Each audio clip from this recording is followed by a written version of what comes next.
Welcome back to our channel. Today we'll guide you through the process of changing the density of your Gmail inbox. Let's dive right in. Step 1. Open Gmail. Launch the Gmail website or app on your device. Step 2. At the top right, click Settings. Look for the gear icon located at the top right corner of the screen and click on it. Step 3. Under Density, choose an option: Default, Comfortable, or Compact. In the Settings menu, locate the Density option and select one of the available options: Default, Comfortable, or Compact. Note: if you choose Default, you'll get a preview of your attachments from your inbox.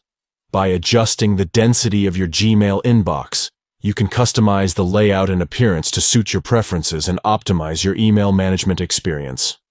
If you found this tutorial helpful, please give it a thumbs up and consider subscribing to our channel for more helpful guides. Thank you for watching, and we'll see you in the next video.